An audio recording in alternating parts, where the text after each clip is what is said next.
Hola hermanos, es un gusto una vez más estar en esta noche en esta reunión de enseñanza. Recordamos ya que esta enseñanza es para la iglesia en general. Estamos hablando sobre el libro de Hechos, recordando que el libro de Hechos tiene mucho que enseñarnos, ya que es la doctrina fundamental sobre la que debe de estar establecida la iglesia cristiana. Hoy en día hay muchas corrientes en este mundo que nos dicen que la iglesia debe ser de una manera, que la iglesia debe de ser de otra, que la iglesia debe de ser así o debe de ser... Hay muchas situaciones, ¿verdad? Unas iglesias en que dicen que la iglesia debe ser moderna, que la iglesia debe estar a la par del mundo, otras que debemos de superar al mundo, y hay muchas doctrinas que hoy en día se meten y sobre todo traen confusión a la iglesia. Nosotros al estudiar el libro de Hechos tratamos de buscar la raíz de cómo fue la primera iglesia la que Dios plantó y cómo se llevó a cabo, porque es una iglesia, esa iglesia, la primera iglesia del primer siglo, es la iglesia más victoriosa, la iglesia más exitosa. Imagínate, el apóstol Pedro, la primera vez que habla 3,000, la segunda 5,000, y se dice la historia que antes de que terminara el primer siglo, la iglesia prácticamente estaba en todo el continente asiático y europeo, ¿verdad? Imagínate cómo creció mucho esta iglesia. Vamos a poner este tiempo en manos de Dios. Pues Dios, queremos ponerte en tus manos este momento donde queremos pedirte que seas tú el que hable, que seas tú el que nos enseñes, que seas tú, Padre, el que nos diga, Padre, cómo es que quieres que tu iglesia sea, cómo quieres que tu iglesia avance, cómo quieres que tu iglesia siga avanzando cada día, mi Dios. Toma el momento toma el control de este momento, Padre, y que tu Espíritu Santo sea el que hable, Señor, a través de tu palabra. Te damos las gracias, Dios, en nombre de Cristo Jesús. Amén. Bueno, mis hermanos, primeramente, ¿verdad? Como decía, estamos en un tiempo de confusión en la que la iglesia de Cristo tiene fundamentos sólidos, simplemente que muchas veces los desconocemos o muchas veces no nos los han enseñado. Damos gracias a Dios que en nuestra iglesia sí tenemos esos fundamentos sólidos, pero no queremos que solamente, ¿verdad?, nuestra iglesia, sino todos aquellos que pudieran conectarse, todos aquellos que pudieran escuchar estos temas, les sean de beneficio, ¿verdad, mis hermanos? Porque hoy el mundo dice, hay tantas iglesias y tantas doctrinas, que cuál de ellos tendrá la razón, y nadie tiene la razón, solamente la Biblia, solamente Dios, solamente el Espíritu Santo que nos puede decir cómo. Entrando en tema, mis hermanos, vamos a hacer un pequeño resumen, ya que en las sesiones pasadas hemos tenido un par de desavenencias con el internet, y tal vez no se escuchó bien los últimos puntos de las últimas dos enseñanzas. Queremos retomarlas rápidamente. Abrimos nuestra Biblia en Hechos capítulo 2, versículo 40 en adelante. Recuerda que aquí ya el apóstol Pablo se ha parado, ha dado su primer sermón, donde ha puesto muy en claro cómo debe de ser la iglesia, cómo es el arrepentimiento, cómo se logra la salvación, que es a través de Cristo y no a través de ninguna obra, ¿verdad? Pero ya pasó, ya agarró el apóstol Pablo, ya predicó, ya muchos creyeron, pero eso solamente es el principio. Y desgraciadamente hoy en día mucha gente piensa que al recibir al Señor, al hacer la oración de fe o al empezar a asistir a una iglesia, ya la hizo o ya es lo que se necesitaba. Mira, hermanos, ese es el principio de la vida cristiana. La salvación ya se tiene y tu futuro ya es el cielo, pero Dios nos dejó aquí para que nosotros siguiéramos con las obras que Él empezó cuando estaba en esta tierra. De tal manera que este es solamente el comienzo de una nueva vida. Qué bueno que el Señor es tu Salvador, qué bueno que el Señor has decidido obedecer, pero aquí en adelante tu vida entera debe de ser consagrada a Él. Y muchas veces nos dicen, no, pues conságrate. Y dicen, bueno, pero ¿qué es consagrarse? ¿Qué es lo que realmente tengo que hacer? Y aquí en el versículo 40 dice, y con otras muchas palabras testificaban y exhortaban diciendo, sed salvos de esta perversa generación. Aquí termina el mensaje, sed salvos de esta perversa generación. Ese es el mensaje que se le lleva al mundo. Aléjate del mundo. El mundo te va a llevar a la perdición. El mundo te va a llevar a la condenación eterna. Ese es el mensaje. Pero después de que cree, después de que una persona cree, empieza a ser parte de la iglesia, del pueblo de Dios, y empiezan sus nuevas funciones, ¿verdad? Su nuevo trabajo. En el 41 dice, así que los que recibieron su palabra y fueron bautizados, los que creyeron en el Señor, los que dijeron, sí, creemos, ¿ahora qué? Bueno, lo primero es creer y bautizarse. aspectos fundamentales de la doctrina cristiana, y se añaden aquel día como 3,000 personas, y aquí empieza la vida cristiana, y aquí empieza lo que cada persona debe de hacer. Y en el 42, y perseveraban en la doctrina de los apóstoles, en la comunión unos con otros, y en el partimiento del pan, y en las oraciones.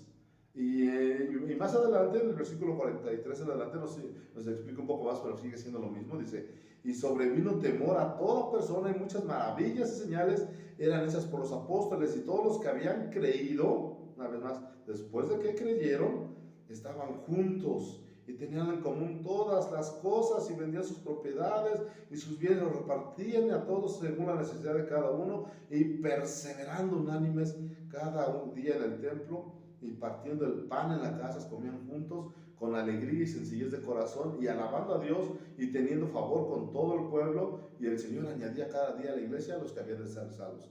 Una vez más te recuerdo que es un resumen rápido de lo que vimos hace 2 secciones por cuestiones del internet que se cortó. Nos estamos dando un pequeño repaso. Aquí lo que sobrepasa a grandes rasgos dice en el versículo 42, y perseveraban en la doctrina. Recuerda que la palabra fundamental de esa lección fue perseverar. Perseverar significa terminar la obra o continuar la obra con el mismo entusiasmo con que se empezó.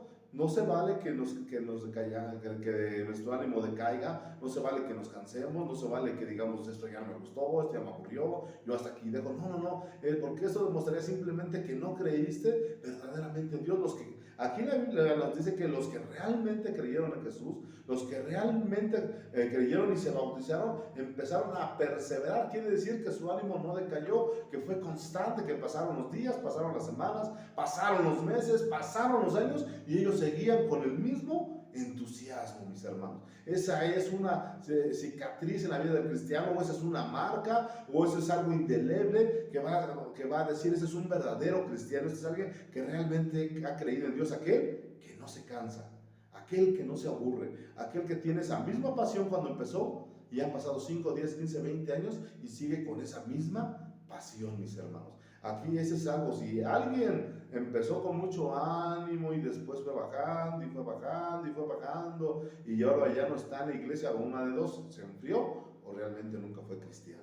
Simplemente le gustó, simplemente se acomodó, dijo sí, está bonito y todo, y empezó con mucho entusiasmo, pero empezó a bajar y pues se diluyó y no fue. Recuerda que el cristiano es una fuente de agua viva que fluye todos los días, sale algo nuevo y es constante y no se agota. Algo muy contrario a aquel que solamente tomó un poco, lo probó, pero con el tiempo se diluyó y se acabó.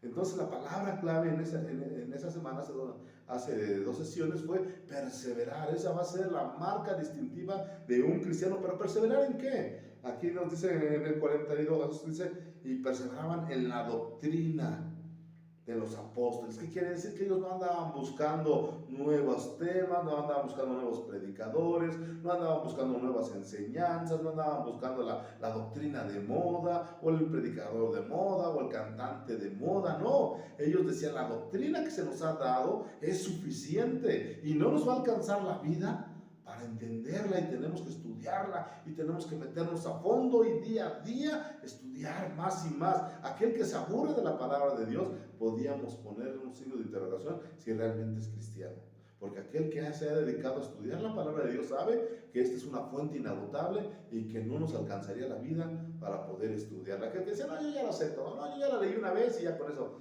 no sabe de lo que habla. Es un neófito, es alguien que no tiene el Espíritu Santo, es alguien que no comprende la magnitud de lo que está leyendo, mis hermanos. Entonces lo primero que debemos de perseverar es en la doctrina de los apóstoles. La Biblia es suficiente, y si se empieza a meter con algo que no sea la Biblia, entonces no es de Dios, así de fácil. Si está en la Biblia lo creemos, si no, no lo creemos. Y dice, en la comunión unos con otros, no hay el llanero solitario del cristianismo, no hay quien diga, yo solito puedo, yo no necesito de la iglesia, yo no necesito de hermanos, yo no necesito del pastor, yo no necesito de grupo de alabanza, yo no necesito de ministro, yo no necesito de nadie, yo solito puedo, Dios conmigo y podemos todo. Hermanos, aquí la Biblia nos está diciendo que el cristiano debe tener comunión con sus hermanos, con los de su misma especie, con aquellos que lo van a fortalecer. Dios habla de diferentes maneras. La más principal que tenemos es la que nos habla a través de la Biblia, ¿verdad? Nos habla muchas veces a través de sueños, pero también nos habla a través de la vida de los hermanos, a través de la vida de la iglesia. ¿Cómo te va a llamar muchas veces Dios la atención? ¿Cómo te va a decir que estás mal? Quisiera que se te apareciera físicamente, ¿verdad? Y que te dijera, estás mal en esto, en esto y en esto. No, muchas veces a través de las autoridades espirituales, a través del pastor, ¿verdad? A través de una persona, un hermano que tiene más tiempo y que te quiere corregir, que te quiere que tu vida progrese. Pero muchas veces, si tú no quieres perseverar en la comunión con los hermanos, también se podría dudar mucho de que realmente seas un hijo de Dios, porque Dios dice, ¿cómo puedes amar a Dios y no puedes amar a los engendrados por Dios? ¿Cómo no puedes amar a sus hijos? Imagínate que tú tienes un amigo y ese amigo viene a tu casa y le habla mal a tus hijos, se pelea con tus hijos o con tu esposa, no quiere saber nada de ellos, dice que son una bola de hipócritas, es que esto no sabe nada. Obviamente te ofenderías, ¿verdad? Imagínate Dios cuando tú vas a una iglesia y dices, esta bola de hipócritas, esta bola de gente que no sabe, y empieza a hablar mal de ellos. Dios te duele porque somos sus hijos, todos somos sus hijos, somos su familia, somos su esposa. A nadie le gusta que hablen mal de los nuestros, ¿verdad? Así que Dios dice, persevera en la comunión unos con otros, persevera en la doctrina, persevera en la comunión unos con otros, como en el partimiento del pan, o sea, en lo físico, en las necesidades físicas que tenga uno con otro. Si te puedo ayudar físicamente, te ayudo, pero también dice, y en las oraciones, en el ambiente espiritual. Somos cada uno responsables de nuestro hermano en el ambiente físico y en el ambiente espiritual. Necesitas una ayuda económica, una ayuda que te pueda ayudar a hacer algo, una ayuda en la que yo pueda ir y hacer algo para ayudarte, lo hago. Pero también hay cosas espirituales en las que tal vez tú necesitas una oración, tal vez necesitas un consejo, tal vez necesitas que ore por ti, tal vez necesitas que vaya delante de Dios en tu lugar y Dios, sánalo, ayúdalo. Hay que hacerlo, mis hermanos. Esas son las cosas que deberemos perseverar. Esa es la esencia de la iglesia: comunión con Dios, comunión con los hermanos y ayuda mutua.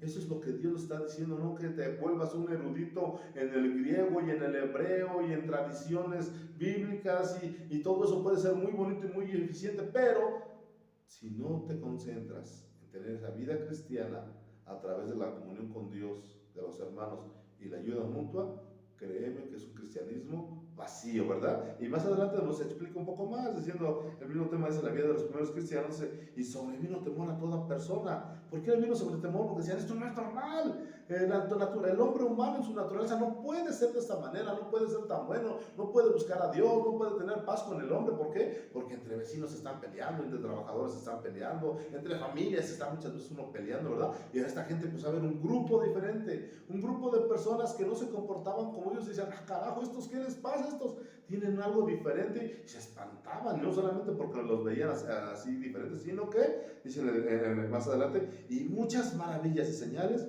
eran hechas por los apóstoles. Ahí está el poder de Dios. El poder de Dios no está en tu educación, el poder de Dios no está en cuántas lenguas hablas, no está en tu nivel académico, no está en tu nivel filosófico, muchas veces ni en tu nivel teológico, sino que se basa en que tú has llevado una vida como la que le agrada a Dios, una vida llena de comunión con Él, de comunión con la iglesia y de ayuda mutua, que entonces Dios empieza a soltar el poder en la iglesia y empieza a haber grandes maravillas y señales. Muchas veces vemos iglesias grandísimas, iglesias alfombradas, asientos de piel, adelante es un púlpito de madera tallada, muy hermoso, lleno de vidrios, espejos, luces, pero no está el poder de Dios. Porque ahí nada más se ve la frialdad, se ve la economía, se ve el querer deslumbrar a la demás gente, pero no hay comunión con el Señor, no hay oración, no hay ese amor entre hermanos. Por eso muchas veces ahí Dios no puede manifestarse. Pero donde se manifiesta el amor de Dios, empieza a haber grandes señales y maravillas, ¿verdad? Como nos dice aquí, esto no es una falacia, esto no es algo que estemos inventando, es algo que está escrito y que ya sucedió, y que si queremos que vuelva a suceder en nuestros tiempos, debemos volvernos a las sendas antiguas, debemos regresar a esa comunión ferviente, a esa unión entre iglesias, y vamos a ver el poder de Dios físicamente en nuestras vidas y en la vida de los que están cerca de nosotros, ¿verdad? Y dice, y grandes señales, personas, y muchas maravillas, señales hechas por los apóstoles, y todos los que habían creído estaban juntos y tenían en común todas las cosas, ¿verdad? Y vendían sus propiedades y sus bienes y las repartían a todos según la necesidad de cada uno, lo que decíamos, ¿verdad? Repartían el pan, refiriéndose a las necesidades físicas. Yo puedo satisfacer tu necesidad física, lo hago. Y perseverando cada uno al día en el templo, las necesidades espirituales, partiendo el pan en las casas, comían juntos con alegría y sencillez de corazón, alabando a Dios y teniendo favor con todo el pueblo, y el Señor añadía cada día a la iglesia los que habían de ser salvos. Mira, esa era su forma de evangelizar. Su forma de evangelizar era su forma de vivir, porque la gente veía que en ellos era realmente una verdad. Ellos perseveraban. No es que dijeron, bueno, déjalos, se les enfriará. Una vez por ahí un sacerdote, ¿verdad?, dijo en el concilio, mira, si esto es de hombres, pues con el tiempo se va a acabar, con el tiempo se va a diluir, pero si es de Dios, va a permanecer firme. Y desde esas palabras que dijo ese hombre a nuestros días van 2000 años, y la iglesia permanece firme, mis hermanos. ¿Por qué? Porque el cristiano es una persona comprometida, el cristiano es una persona perseverante. Eso es lo que hablamos en aquella ocasión, la perseverancia que debe de haber en tu vida. Así es que, mi hermano, si te está faltando, si te estás enfriando, no lo dejes, actívate, busca a Dios, pídele ese amor para que no te deje enfriar, y comprométete con la iglesia, comprométete con Dios, comprométete con tus hermanos a hacer una vida como la que Dios nos está pidiendo, y vas a ver que el poder de Dios va a empezar a fluir en tu vida. No pienses como aquel hombre que quiso comprar el poder de Dios a través de dinero. Nunca se va a poder a través de comprar a Dios con nada. Simplemente es a través de tu vida. Y después en la reunión pasada hablamos sobre la curación de un cojo, ¿verdad? Cuando que Pedro y Juan subían en el capítulo 3, versículo 11, subían juntos al templo, la hora novena, la de la oración, y era traído un hombre cojo de nacimiento, a quien ponían cada día a la puerta del templo, que se llamaba La Hermosa, para que pidiese limosna de los que entraban en el templo.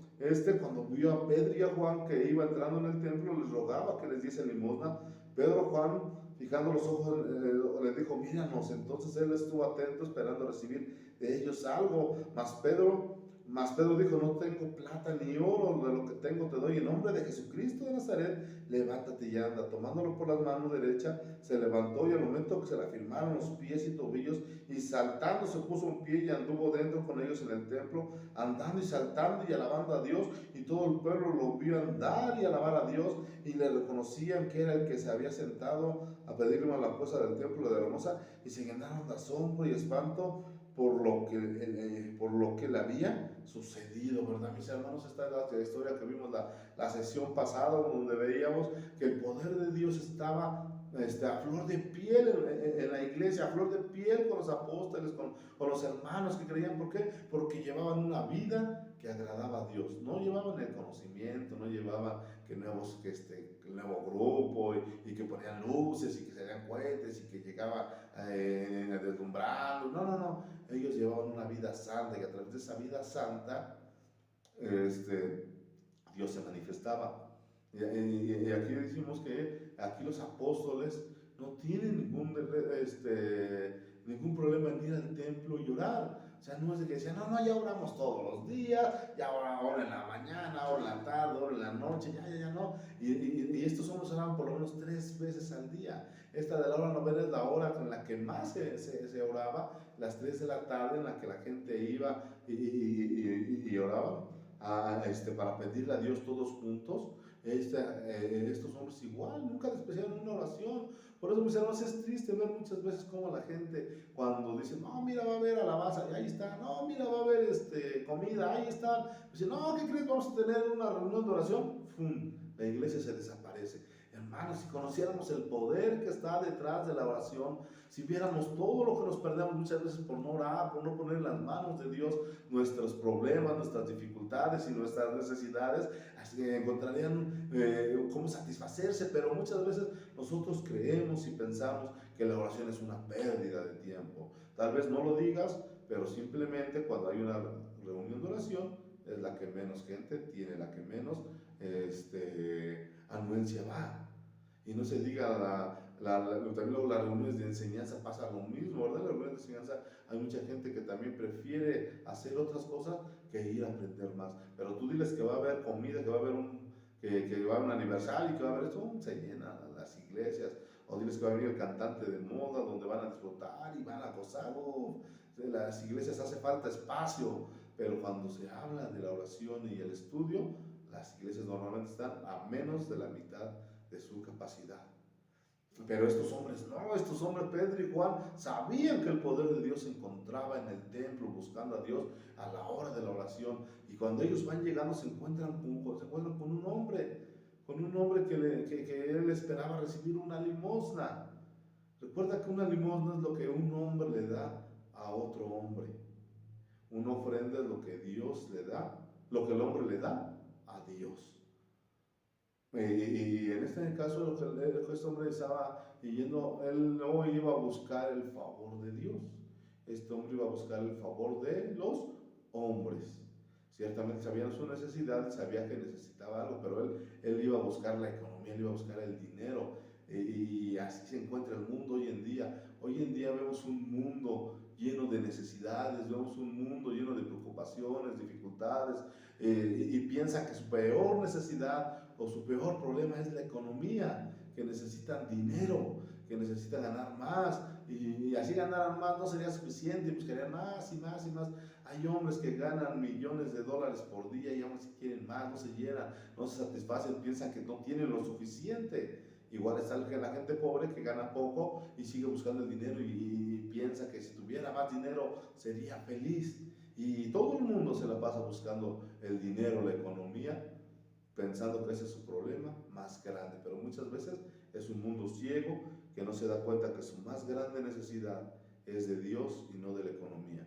Este hombre pensó, hoy voy a ir al templo para tratar de satisfacer mis necesidades físicas a través de la economía, de una moneda que me regale la gente que va pasando.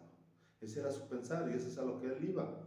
Nunca se imaginó que se iba a encontrar con Dios y lo que le iba a satisfacer era la necesidad más grande que tenía en su alma, que era la necesidad de Dios. Así es que, mis hermanos, eso es lo que nosotros debemos de concentrarnos.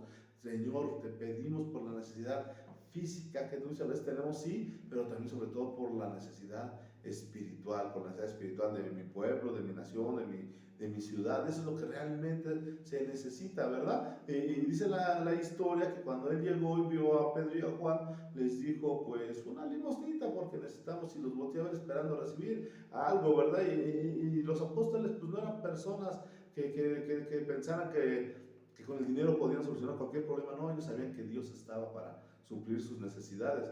Imagínate si los apóstoles en ese momento le hubieran dado equivalente a nuestros tiempos un billete de a 500, a 200, el hombre se hubiera ido muy feliz, el hombre se hubiera ido contento, pero al otro día hubieran despertado con la misma necesidad. Entonces, mis hermanos, cuando se le queda viendo, los apóstoles le dicen, no traigo ni oro ni plata, pero lo que tengo te doy. Y ese fue el enfoque que le dimos al estudio pasado. De lo que yo tengo, te doy. Mis hermanos, tú imagínate que en lugar de Pedro y Juan, se los hubiera pedido a dos personas que no iban a las oraciones, dos personas que no estudiaban la palabra de Dios, dos personas que pues iban a la iglesia a veces sí, a veces no, personas que no consideraban la santidad algo fundamental, personas que nomás iban cuando había un evento especial a la iglesia y se representaran este mismo hombre se les presentara y que ellos mismos les dijeran, no tenemos oro ni plata, pero de lo que tenemos te damos, ¿verdad? Pues pobre hombre, le hubiera ido peor. Que le hubieran ofrecido a dos personas que no tenían nada en sí, nada para ofrecer. Y desgraciadamente, mis hermanos, hoy en día la iglesia de este tiempo está en la misma situación. ¿Qué tiene para ofrecer a un mundo necesitado de Dios? Se te acerca alguien y te dice, tengo esta necesidad, y dices, pues lo que primero que empiezas a hacer es a buscarte una moneda, y pues ten, y vete, córrele, en lugar de decir, oye, la necesidad más grande que tú tienes es de Dios.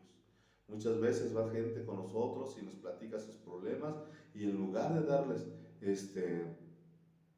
palabra de Dios, les queremos dar un buen consejo, o les queremos tratar de ayudar. Al otro día van a tener el mismo problema. Tenemos que aprender que la gente anda buscando lo que tenemos adentro, lo que nosotros podemos darle, pero lo que nosotros podemos darle, mis hermanos, no somos nosotros, es el tesoro que está dentro de nosotros, es el Espíritu Santo que mora en nosotros, el Espíritu Santo que mora en la iglesia y que tiene poder para salvar, tiene poder para dar vida, tiene poder para resolver matrimonios, tiene poder para ayudarte en tus problemas económicos, tiene poder para ayudarte en tus problemas de salud, tiene poder para ayudarte con tus pecados, con tus problemas, con tus dificultades. dificultades, con todo lo que estás batallando, el Espíritu Santo tiene poder para ayudarte con todo eso, pero se necesita que alguien que esté lleno del Espíritu Santo lo pueda compartir con la persona que no lo tiene.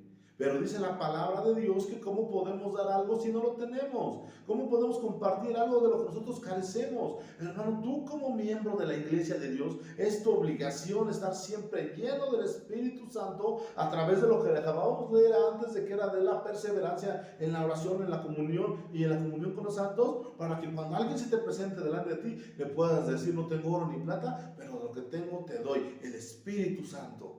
Hermanos, eso no pasa hoy en día porque la iglesia está raquítica. La iglesia hoy está muriéndose de hambre. Ya quisiera tener el Espíritu Santo para ella misma, no para andarlo compartiendo. Por eso mucha gente que se nos acerca se va igual o se va peor que cuando estuvo con nosotros, porque ¿qué les estamos compartiendo? La iglesia debe de tener esa llenura para poder dar a los demás, a todos aquellos que se le acercan. Tú podrías decirles, tener esas palabras, de decirle: no tengo oro ni plata, pero lo que tengo te doy. Es nuestra obligación, mis hermanos. No pensemos: bueno, Pedro y Juan, pues porque ellos caminaron con el Señor. Bueno, Pedro y Juan, pues no. Estamos hablando que ellos sean representativos de la iglesia, y tú, mi hermano, y yo somos iglesia.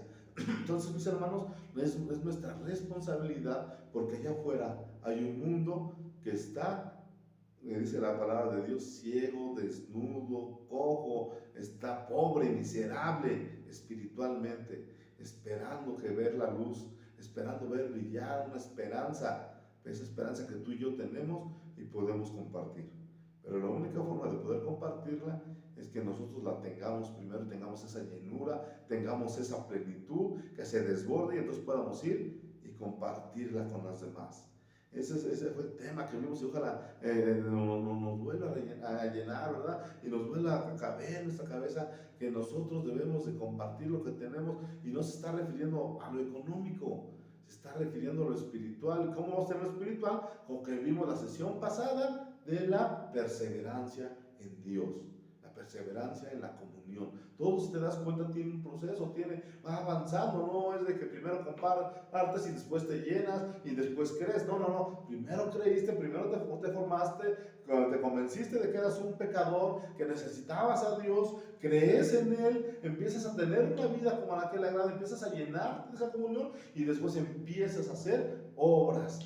No para salvación, sino obras dignas de los santos, una vida llena para poder empezar a ganar más personas para Dios. Ese es el proceso, no hay más. No es a través de la música de moda, no es a través de la filosofía, no. Es a través de una vida consagrada que puede compartir lo que Dios ha puesto en él, para que la demás gente se enamore de nuestro Señor Jesucristo. ¿Cómo le podemos decir a la gente que Dios sana, que Dios cura, que Dios suple nuestras necesidades, si nos andamos tronando los dedos y en nuestra vida hay pleito, conflicto, y dicen: pues mejor así déjame, ¿verdad? No, lo que tengo te doy. ¿Qué tienes para compartir? Tú como miembro de la iglesia, si alguien se te acerca, ¿qué compartes? ¿Sabes qué es lo que compartes?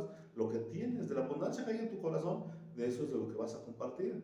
Ahora analiza, cuando se ha llegado a acercar una persona a ti, ¿qué has compartido? ¿Qué le has dado? Eso es lo que hay en tu corazón. ¿Se ha ido bendecido? ¿Se ha ido agradecido? ¿Se ha ido enamorado de Dios? ¿O se ha ido triste de la vida? ¿Se ha ido acomplejado? ¿Se ha ido diciendo: pues no hay solución, porque si este que es cristiano no la tiene? Bueno, eso entonces es analizar qué ha pasado. Bueno, eso es hasta lo que vimos la vez pasada. Hoy avanzaremos un poquito más, no tenemos mucho tiempo, pero seguiremos avanzando. Bueno, Pedro y Juan, fijando los ojos en él, le dijo: míranos.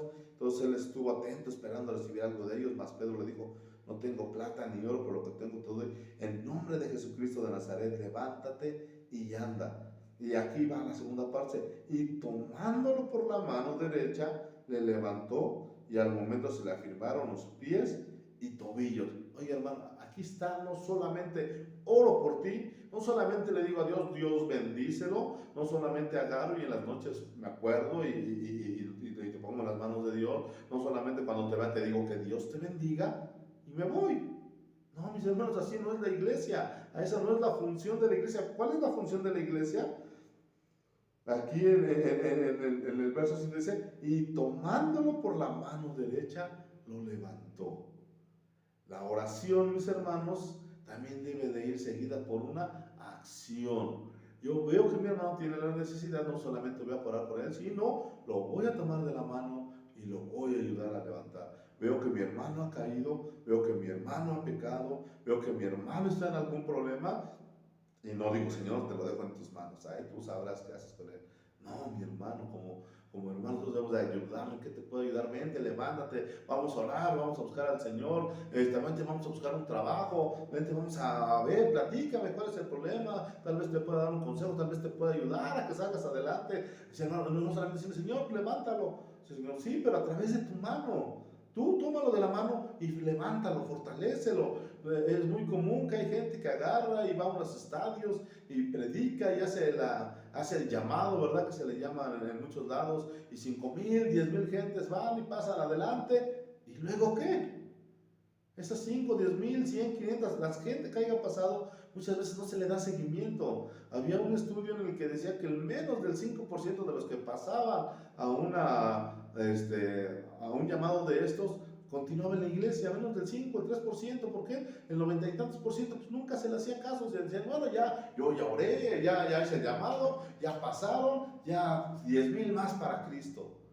Pero ¿qué pasa con esas personas? Recuerda que la gran comisión es ir y anunciar el evangelio, pero también dice enseñándoles que guarden todas estas cosas. Es tan importante predicar el evangelio como enseñar a los nuevos cristianos, como ayudarlos, como levantarlos. Ellos llegan nuevos, no saben qué pasa, no saben qué hacer. Esto es nuestra obligación como hermanos mayores, tomarlos de la mano y decir, vente, sígueme, vente, yo te ayudo, vente, yo te fortalezco, ¿verdad? Porque aquí sigue diciendo que dice que tomándolo por la mano derecha, le levantó. O sea, no fue que el Dios agarró y actuó en él y este hombre dijo, sí, yo me levanto. No. La iglesia, representada por los apóstoles, lo jalaron, lo levantaron. Esa es nuestra obligación. Vemos a alguien caído, lo debemos ayudar y levantar. ¿Por qué? Porque después entonces sigue diciendo, y al momento se le afirmaron los pies y tobillos. Tú y yo no podemos afirmarle los pies y tobillos, es obra de Dios, pero lo que sí podemos hacer es levantarlo de la mano y Dios hará el resto. Tú agarras lo que te corresponde, tenemos una tarea que debemos de cumplir, nosotros debemos de hacer y el resto queda en las manos de Dios. Lo fácil nos toca a nosotros, levantarlo de la mano. Lo difícil, lo imposible le toca a Dios, fortalecer esas piernas y esos tobillos para que pueda estar parado, mis hermanos. Así se tiene una iglesia sana. Porque hoy en día hay cientos de iglesias o hay muchas iglesias donde muchos de sus miembros no tienen fortalecidos los pies. ¿Cómo sabes que no tienen fortalecidos los pies? Porque toda su vida se la pasan sentados en la iglesia. Todo el día se la pasan en una silla, llevan 10, 15, 20 años en una silla, muchas veces porque realmente ellos no quieren, pero también muchas veces es porque la iglesia, o más bien los miembros de la iglesia, que ya tienen más tiempo, no los hemos levantado, no los hemos ayudado, no les hemos dicho, vente, yo te puedo ayudar y que Dios haga el resto. ¿Te das cuenta? Que por eso muchas veces y nos quedamos, ay, este hermano no hace nada, pero pues ¿cuándo lo has invitado? ¿Cuándo lo has ayudado? ¿Cuándo has ido platicado con él? ¿Cuándo has preocupado por sus problemas? Y cuando ha dicho, sí, yo te ayudo, vente, sigamos adelante. Pues los apóstoles lo hicieron, representativos de Dios lo levantaron y entonces Dios lo fortaleció a este hombre de los tobillos, ¿verdad? Es algo maravilloso, mira, la intervención de la iglesia, la intervención del Espíritu Santo, la intervención de Dios para levantar un nuevo hombre de acuerdo al corazón de Dios. Los hombres de Dios no nomás es agarras, avientas el mensaje, les dices y los dejas y te vas, no, es como tener un bebé y pues dejarlo ahí que se alimente solo, ahí que él se levante, que él se vista, que él se alimente, que él se críe, que él se eduque. No, ¿verdad? Es ilógico. Pues así pasa muchas veces en la iglesia. Dejamos que los recién convertidos vean a ver cómo buscan el camino, ¿verdad? A ver cómo se levantan y a ver cómo siguen adelante. No, debemos de tener una iglesia que predica, pero una iglesia que enseña y ayuda a los nuevos miembros. Entonces dice, sigue avanzando, dice, tomándola por la mano se levantó y al momento se le afirmaron los pies y los tobillos. Ya vemos la función de la iglesia, la función del Espíritu Santo, la función de Dios, y ahora viene la respuesta de ese hombre, a ese hombre al que se le presentó Dios, cumplió sus necesidades, la iglesia le ayudó, Dios lo fortaleció y ahora viene la reacción, dice, y saltando se puso en pie y anduvo adentro con ellos en el templo, andando, saltando y alabando a Dios, mis hermanos. Eso es lo que pasa cuando un hombre realmente ha aceptado la ayuda de la iglesia, la ayuda de Dios, la ayuda de sus hermanos. Entonces este es un hombre que ahora puede alabar, que puede saltar, que puede danzar, que lo que puede empezar a darle gloria a Dios. De otra manera es muy difícil, de otra manera es imposible que haya gente dándole gloria a Dios cuando no se le dio todo el proceso, cuando no se le ayudó, cuando tú no cumpliste con tu responsabilidad. Dios está dispuesto a cumplir con ella, con la responsabilidad que a Él le toca, pero tú también tienes que estar dispuesto a cumplir con la que a ti te toca. Y entonces vamos a empezar a formar una iglesia sana, una iglesia fuerte, una iglesia que no camina, sino que brinca, no una iglesia que entra toda desguazada, sino que salta y alaba a Dios. Porque se ha cumplido la obra y el proceso que Dios ha designado, donde la iglesia empezó a trabajar y donde Dios empezó a hacer su parte, y ahora tiene como resultado un hombre que está agradecido, un hombre que no puede dejar de alabar a Dios, un hombre que ha sido ayudado, un hombre que no tiene más que agradecimiento en su corazón. ¿Cómo sucedió? De la noche a la mañana este hombre fue iluminado y de repente comprendió todo y empezó a hacer la voluntad de Dios y alabar a Dios. No, mi hermano, se tuvo que intervenir, la iglesia tuvo que trabajar. Los miembros de la iglesia tuvieron que, por eso los apóstoles dijeron, no tengo oro ni plata, pero lo que tengo te doy. ¿Qué es? Primeramente, te presenta a Dios, pero no me quedo ahí, sino te sigo ayudando, te sigo llevando, ¿verdad? Y sigue avanzando nuestro pasaje y dice, y saltando, se puso pie y anduvo y entró con ellos en el templo, andando y saltando y alabando a Dios, y todo el pueblo lo vio andar y alabar a Dios. Esa es, mis hermanos, la mejor campaña de evangelismo, no en la que interviene la psicología o la mercadotecnia o donde nuevas doctrinas o nuevas formas de poder llegarle a la gente. No, mis hermanos, no digo que estemos muchas veces a hacer uso de estas herramientas, pues son herramientas que se pueden utilizar ocasionalmente. La verdadera forma en que el pueblo de Dios predica es a través del ejemplo, de ver un hombre que antes era borracho, un hombre que antes era mujeriego, un hombre que antes era drogadicto, un hombre que antes era irresponsable, que engañaba a su mujer, que le pegaba, que no se encargaba de sus hijos. Ahora voltear a verlo y es un hombre que respeta a su mujer, que suple las necesidades de sus hijos, que los educa, que es un hombre respetuoso, que es un hombre que no le falta respeto a nadie, que ayuda al que puede, que se ha vuelto trabajador. Es un hombre que ahora busca de Dios, que no dice malas palabras, que ahora empieza a comportarse de una manera diferente, que da gloria a Dios. Esos son los milagros que la gente quiere ver. Esos son los milagros de un hombre que ahora ha cambiado y la demás gente se va a maravillar y va a decir, esto solamente Dios puede hacerlo, no estos hombres, no, porque la iglesia simplemente es portadora del Espíritu Santo, ¿verdad? Realmente el Espíritu Santo es el que lo hace todo. Él es el que llama a la gente, pero sí requiere que nosotros estemos dispuestos a actuar, que estemos dispuestos a comprometernos y hacer nuestro trabajo, nuestra función, y esto va a traer alegría, va a traer cambio a esa vida, pero también todos los demás que conocían a este hombre, toda esa gente que decía, este hombre no sirve más que es un bulto, no sirve más que para hacer estorbo, este hombre no sirve para nada, es como un muerto que anda ahí nada más, que me estaría mejor que ya no estuviera aquí, y que ahora, después de que ha recibido al Espíritu Santo en su vida, que ha conocido, que ha tenido relación con Dios y con la iglesia y la ayuda de los hermanos, ahora es un hombre muy diferente. Ahora es un hombre que es productivo para la sociedad, productivo para la iglesia y productivo para Dios. Esos son los cambios que la gente quiere ver. Estos son los cambios que el mundo anhela ver. No quiere ver más millonarios, no quiere ver más gente exitosa, no quiere ver más gente que cante bonito. Lo que realmente el mundo necesita es hombres que alaben a Dios. Por eso dice la Biblia que la creación anhela la manifestación de los hijos de Dios. ¿Por qué? Porque los hijos de Dios no pueden comportarse como se comporta el mundo. No pueden tener esa misma reacción como la reacción que tiene el mundo, ¿verdad? Y sigue diciéndose, y todo el pueblo le veía andar y alabar a Dios, y en el 3 dice, y le reconocían que era el que se sentaba a pedir limosna a la ayuda del templo, la hermosa, y se llenaron de asombro y espanto por lo que le había sucedido, ¿verdad? Recuerda que hablamos un poco sobre esta puerta de la hermosa, que a veces es una puerta donada, llena de un cobre y de un bronce finísimo. Mucha gente decía que era hasta incluso más caro, que llegaba a ser que el mismo oro, ¿verdad? Entonces normalmente por esa puerta entraba la gente de dinero, la gente que se sentía importante, la gente que se quería sentir súper espiritual, porque, ay no, la puerta de los es la mejorcita, ¿verdad? Y ahí en esa puerta había un hombre que no conocía a Dios, ahí había un hombre con unas necesidades muy grandes, que la única que la gente hacía, le daba limosna, porque no podía darle otra cosa.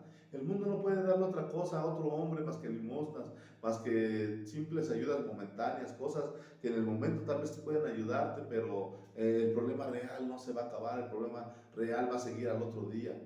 Pero cuando realmente este hombre tuvo un encuentro con hombres que aunque tomaban en serio a Dios, que tomaban en serio su vida de santidad, que tomaban en serio la oración, que tomaban en serio el estudio de la palabra de Dios, que tomaban en serio esa comunión con los hermanos, su vida cambió. Porque este hombre se encontró con hombres que no tenían oro ni plata, pero que tenían al Espíritu Santo en ellos, ese tesoro que están en vasijas de barro, y ellos pudieron compartirlo con él. En ese momento su vida cambió, en ese momento toda la gente que estaba alrededor se dieron cuenta del poder de Dios y todos empezaron a alabar y a glorificar a Dios. ¿Por qué? Porque hubo hombres que realmente creyeron en la palabra, creyeron y obedecieron. Esa es la invitación para ti, mi hermano, y para mí, que como miembros de una iglesia tomemos en serio nuestro cristianismo, tomemos en serio nuestra santidad, tomemos en serio nuestra comunión con Dios. ¿Qué le estamos compartiendo a nuestros hijos? ¿Qué le estamos compartiendo a nuestros amigos, a nuestros hermanos? ¿Qué le estamos compartiendo a nuestros vecinos? Lo que hay en nosotros. Si en tu corazón hay amargura, si en tu corazón hay tristeza, si en tu corazón hay desesperación, eso es lo que estás compartiendo. Si en tu corazón todavía hay perversidad, si en tu corazón hay malicia, si en tu corazón hay deseo por el pecado, eso es lo que vas a estar compartiendo. Si en tu corazón hay avaricia, hay amor por el dinero, hay amor por el reconocimiento público, hay amor por cosas en las que tú seas beneficiado, eso es lo que le estás compartiendo a tu familia y a tus familiares. Pero si en tu corazón realmente está ese amor por Dios, está ese amor por la iglesia, está ese amor por el hermano, eso es lo que vas a estar compartiendo. Basta ya, mis hermanos, de estar viendo por nuestro bien, por lo que a nosotros nos interesa, por lo que a nosotros nos gusta, con lo que nos sentimos cómodos. El tiempo se ha acercado, hoy estamos viendo señales que nos dicen claramente que Jesucristo viene de regreso, que Jesucristo ya está más cerca cada día de estar una vez más aquí para tomarle cuentas primeramente a la iglesia. Imagínate hoy en día que Jesucristo se parara delante de nosotros y nos tomara cuenta por nuestra vida que estamos viviendo como cristianos. ¿Qué le diríamos?